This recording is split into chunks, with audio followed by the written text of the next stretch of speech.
Yo, yo, what's up mga kabutingting? Yan, good morning sa ating lahat mga kabutingting at welcome back sa ating munting channel. Yan ay, andito tayo ngayon sa Matalom Liti at mayroon tayo ditong home service na washing machine. Ayan o, sa aking likuran.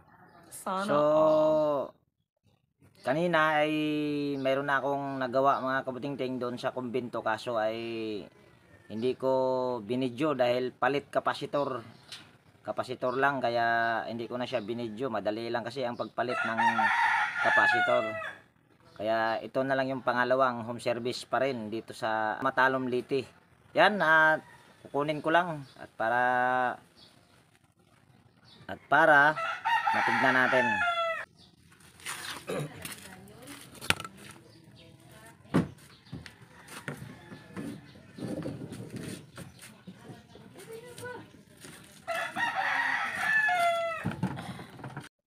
So yan, ito na yung washing machine. Ito mga kabutingting, base sa pag-uusap namin ng may-ari nito, dahil ito ay tumawag lang. Ito daw ay umaandar ang washing machine kaso maingay. At para daw barko. Yung dryer naman nito ay hindi ko alam kung ito ba ay umaandar pa. Diyan na lang. Itong dryer na ito ay ginawa ko na ito dati, medyo may katagalan, no? Siguro ay nasa mga 1 taon na mahigit kung hindi ako nagkakamali. So yan, bali bago ko nga pala ito umpisahan mga kabutingting, ay disclaimer lang. Lahat po ng video na ina-upload ko sa aking YouTube channel ay based lang po sa aking experience at hindi tayo dito nagmamagaling. So ito ay ating umpisahan na. Ayan, una lang nang gagawin natin ito dahil maingay o parang barko. Ayun, napakaingay nga. So alam na kung anong problema nito. So kukuha lang tayo ng extension para matesting natin kung ito ba ay umaandar nga talaga. Mama, kisuyo lang ma'am.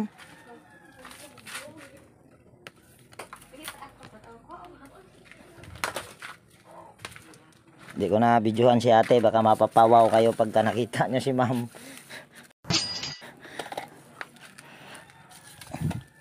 Okay na po ma'am? Ayan, okay na raw. Ito ay ating saksak yung power cord. Tapos paandarin natin. Tapos gaganituhin lang natin. Ayan, napakaingay nga. Ngayon naman ay titesting lang natin yung dryer.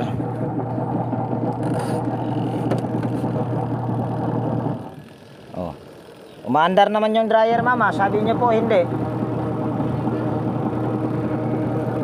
Umaandar yung dryer mga kabutingting, kaso kailangan mo pa siyang dadaganan para umandar. Kasi kung napapansin nyo, parang umangat yung kanyang yung pinaka door switch niya. Baka may problema yung preno nito. So ito ay umaandar kaagad, lahat umaandar kaagad. So okay pa yung ginawa ko nitong spin dryer or spin motor, kasi yan ang pinaka problema niyan dati. Pero itong gear case nito ay hindi ko pa ginawa. Yan, dito tayo maguna.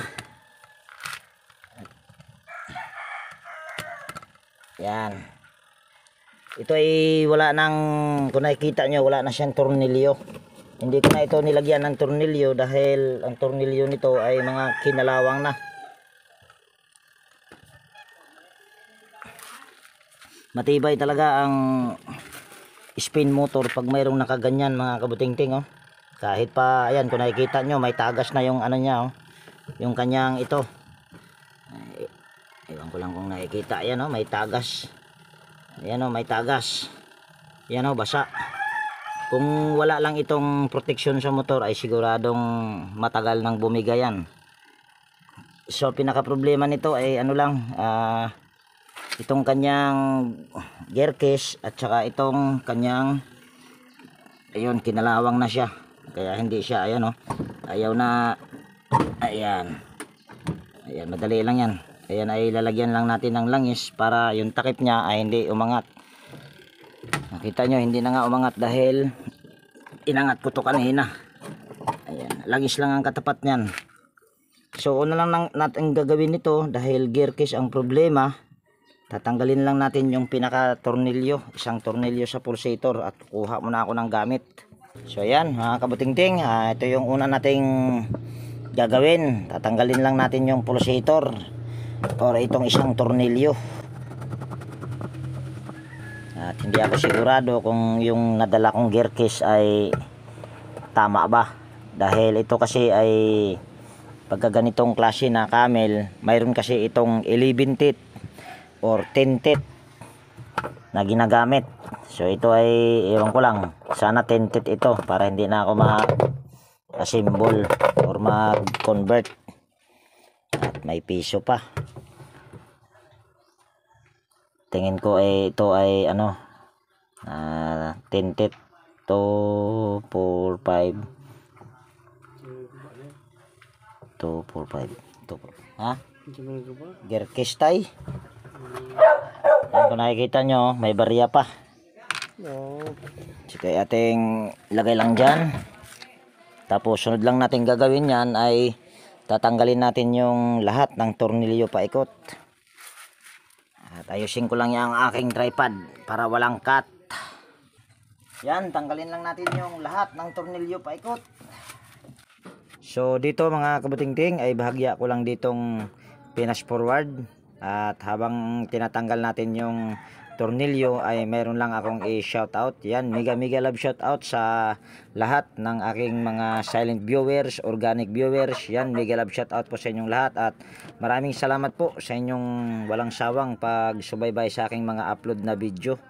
At mega love shoutout din kay Rene Salimbot, Eliasar Paguyo ng Canigaw, Matalom Liti, Mr. Alba, Jonas Carlos, Janjan Labnotin ng Pandi Bulacan, Carl and Junior Vlog, Joe Ryan Santos, Freddy Pitero Fernandez, Sam Ali ng Cotabato City, Albert Arcila, Tony Cabus, Jaime Domingo, Liberato Kunda, Richard Francis Milorin ng Surusuro Maasin City, Alfredo Kiambao, Dulce Simo Junior.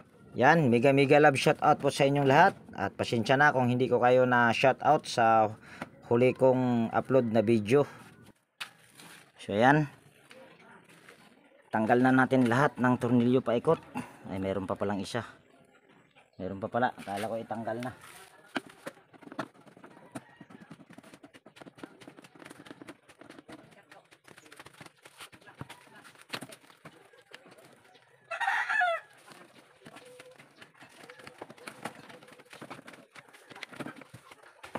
Tapos sunod lang natin gagawin ay tatanggalin lang natin yung tatlong paa sa paa sa dryer. Oh, napakatigas. Kaya tanggalin.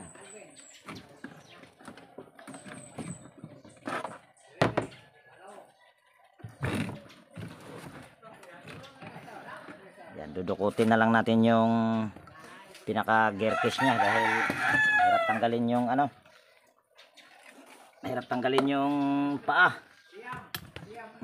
Hindi na mahirap.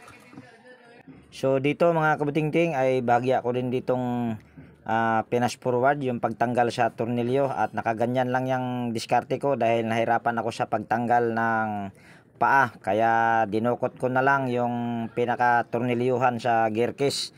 Yung ginagamit ko naman kasi na Phillips screw ay mahaba, kaya yan ang diskarte ko pagka medyo nahihirapan ako.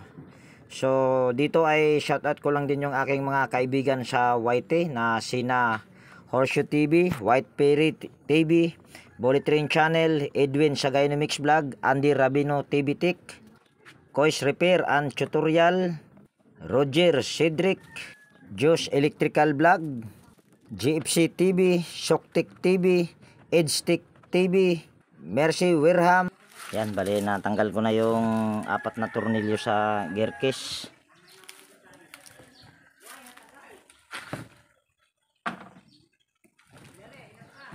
Tayo lang natin ito ulit para mapukpok natin yung pinaka gear case nya papuntang baba.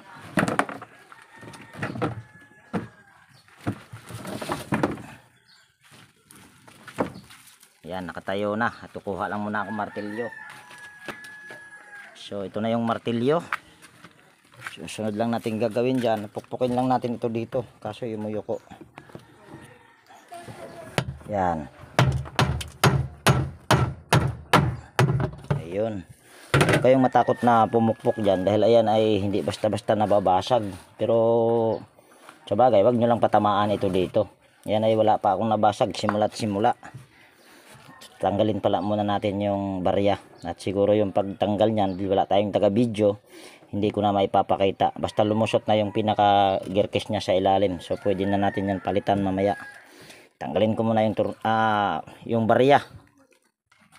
So ayan na, nakuha ko na yung barya mga kabutingting, 3 piraso. At kung nakikita nyo, kinalawang na, may kasama pang perdible yan.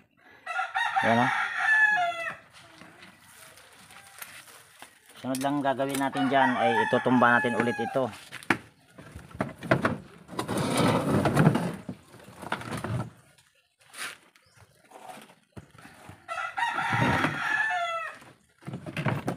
So ito na yung pinaka gear case nya. So ito ay tatanggalin ko lang at ililipat ko dito sa replacement. Yan, ito yung replacement, ito naman yung second hand. At kung napapansin nyo ay kinalawang na yung kanyang, ito yung pinakabakal nya, pinakasalpakan sa pulsator. Ayan, kasi ito kasi ay stock na siguro ito doon sa aking binilhan. Dahil ito kasi ay hindi ito noon dito, ang pinaka noon dito sa amin na washing machine ay Sharp o kaya ay Panasonic, pero mas marami talaga ang Sharp. So ito ay ano lang, bali tatanggalin lang natin itong rubber, pero mas maganda tatanggalin na lang natin para sigurado. At paiksiin ko lang yung aking tripod at para makita nyo. So ayan, nakababa na. Susunod lang natin gagawin, sabi ko nga ay tatanggalin natin ito dahil papalitan natin. Ito ay medyo makapal yung kanyang, ayan o, itong guma na ito or yung rubber kaysa dito sa original. Ang pagkakaiba, pero mayroon siyang pagkakaiba.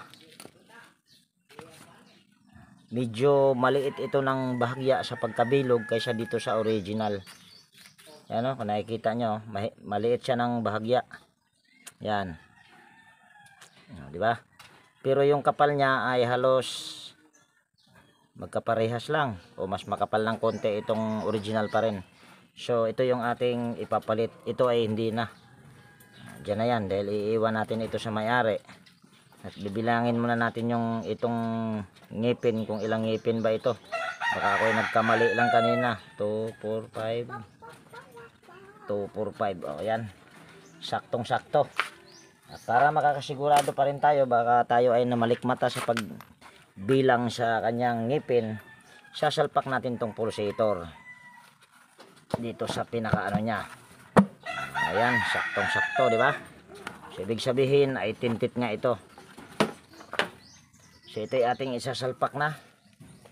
Tingnan natin kung wala na ba tayong gagawin. Ayan ay pantay na pantay. So pwede na yan. So salpak lang natin. Ayusin lang natin yung ating tripod. At kikita nyo naman dahil mayroon siyang butas. Yan, sasalpak lang natin.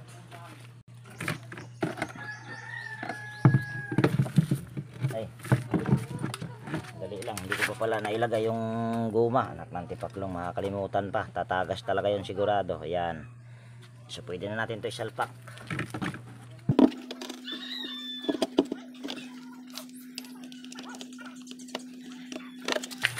Ito ang purpose kung bakit mahaba lagi yung aking gamit na Phillips screw or star screw. Kasi pag mga ganito pwede mo lang siyang dukutin. Kasi kung tatanggalin ko pa yung pinakapaan nitong dito sa dryer ay ano yan, medyo mahirap tanggalin. Lalaki lang ang trabaho. Kaya ganito, dito na lang tayo sa dukot-dukot.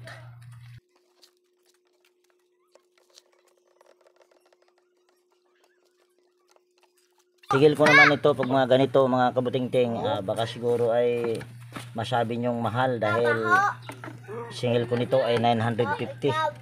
At mayroon akong dahilan kung bakit naging 950 ang singil ko nito. Ito kasi dito kasi ay napakalayo. 1 oras mahigit ang biyahe. Tapos ang mahal pa ng pamasahe. Kaya yun. Kaya ganun yung aking singil. Pero kung malaki lang sana sahod ko sa YouTube, yung mga sasahod ng mga 50k isang buwan, abay, pwede na sigurong libre yun. Kaso hindi naman siguro lahat, dahil kasi kung lahat ay araw-araw ako naghanap buhay, lagas ang 50k.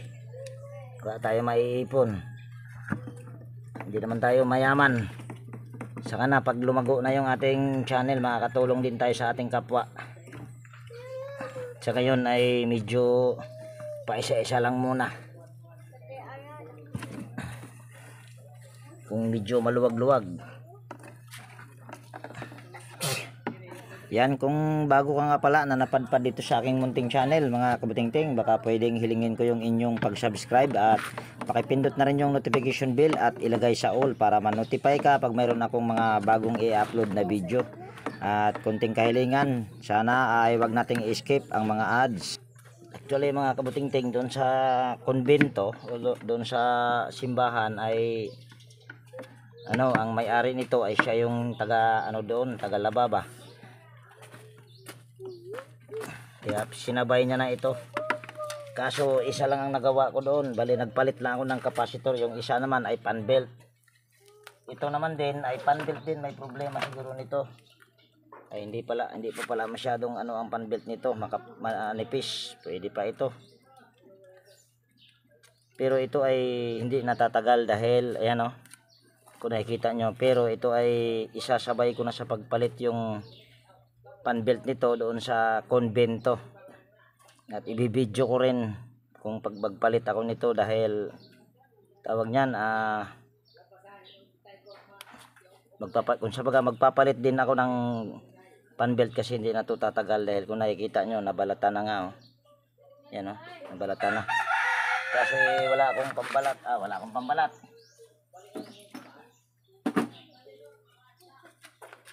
Sabaga wala lang tayong pampalit ba, kaya ngayon pero magagamit na nila ito ay babalikan ko sa araw ng Sabado dahil isasabay ko ito doon sa pagpalit ng tawag niyan fan belt doon sa konbento. So itatayo lang natin to ulit.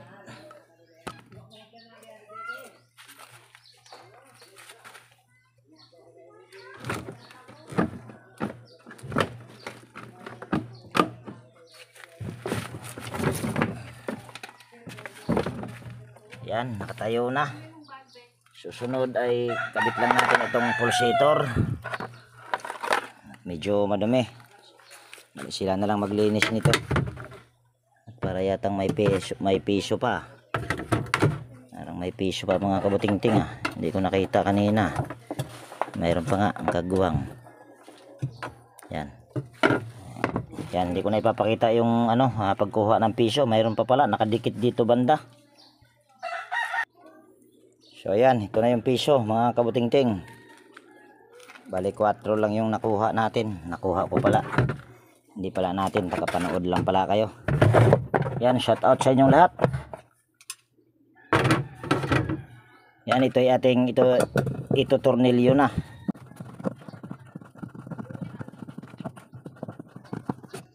Ako. Ayan lang. Yan, ito ay hihigpitan ko lang mga kabutingting at hindi ko pwedeng ipatong dito yung aking tripod, baka mamaya malaglag mabasag yung aking cellphone, wala pa tayong pampalit. So yan na mga kabutingting, bali nahigpitan ko na yung tornilyo.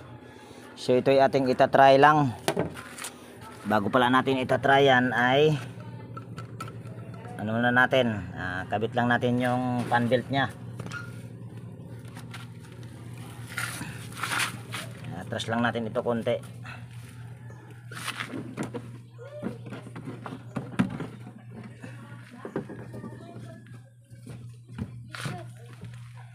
So ayan.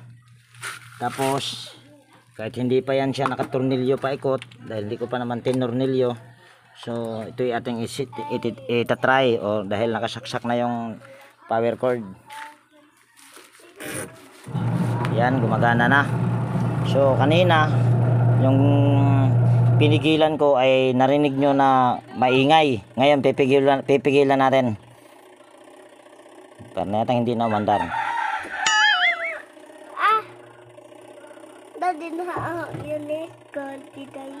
Yan, ito ang problema mga kabutingting dahil umugong na lang.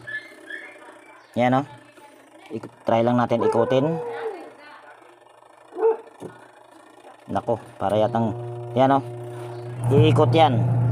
Kanina umiikot siya pero ngayon hindi na. Malakas yung ikot, malakas yung ugong sa kabila. Pag nag counterclockwise naman ay mahina yung kanyang ugong.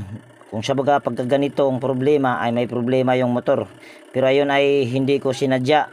Kung sa baga nagkataon lang ito na bumigay yung motor. Ang pinaka problema lang talaga sana nito ay yung kanyang gear case.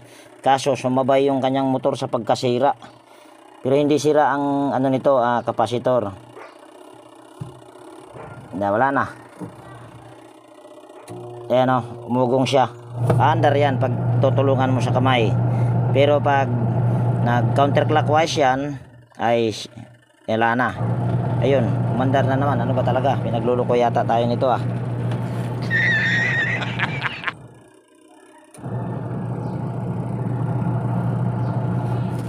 Mas maganda nito ay check muna natin yung kapasitor. At para hindi tayo magpabalik-balik, tatanggalin ko lang yung yan.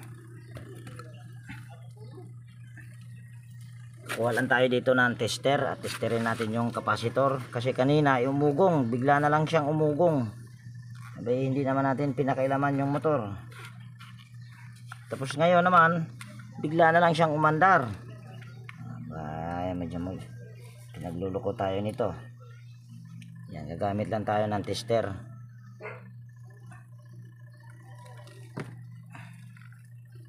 On lang natin. Baka may problema yung kanyang kapasitor. Pero pag mga ganon, mahina yung ikot ay ano yon, may problema ang pinaka motor noon. Pwede ring timer. Pero ito ay tatry muna natin. At kung nakikita nyo ay puro na electrical tape. Siguro ay naubusan ako nito ng naubusan ako nito ng tawag niyan, close-in wire connector. So ito yung linya para sa wash motor, itong kulay green. At kuha muna ako ng side cutter. Ayan, mayroon na tayong side cutter.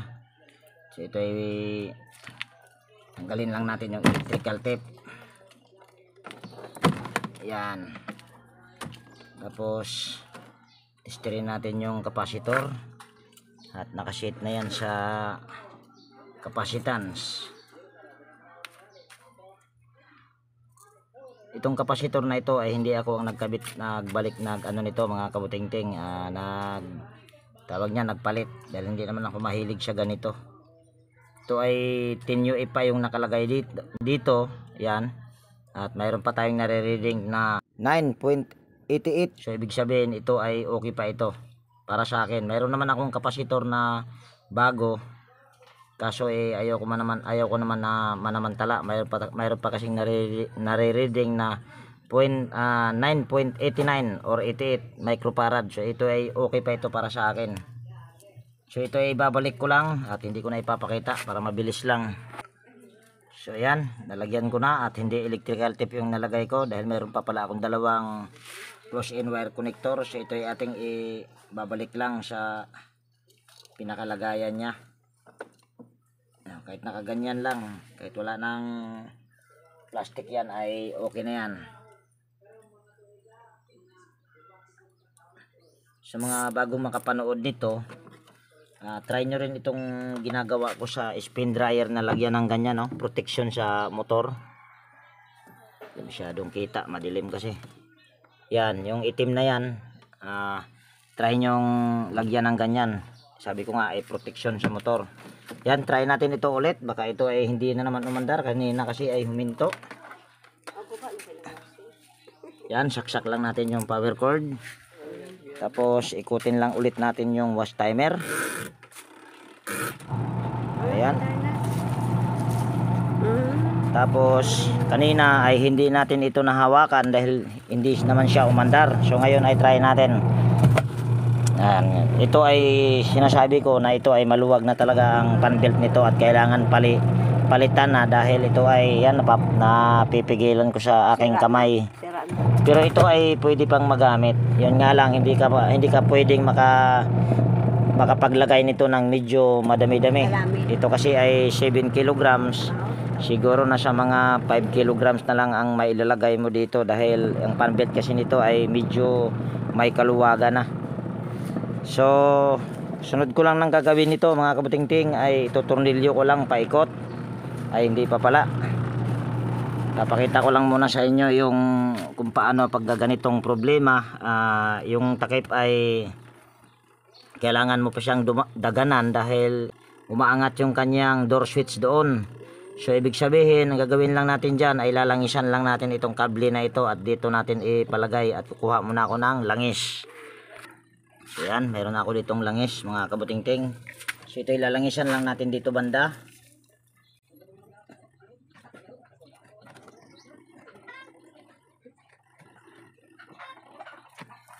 Tapos pagkatapos natin langisan ay gaganito-ganitohin lang natin para lumambot. Dahil nag-stack up ito kaya yung takip sa taas ay nakaangat. At hindi talaga gagana dahil pag yung preno niya ay naka-brake doon sa pinaka-coupling. Ayan, okay na siguro yan. So try natin itong paandarin. Ayan, umandar na kagad yung washing machine dahil hindi pa tapos yung timer. So dito ay ikutin ko lang yung spin timer sa taas. Yan, kung nakikita nyo may umuga-uga na at umaandar na. Yan o.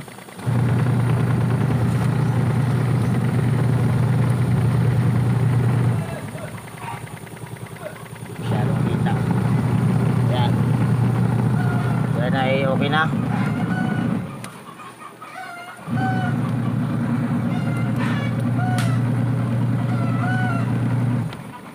At siguro mga kabutingting ay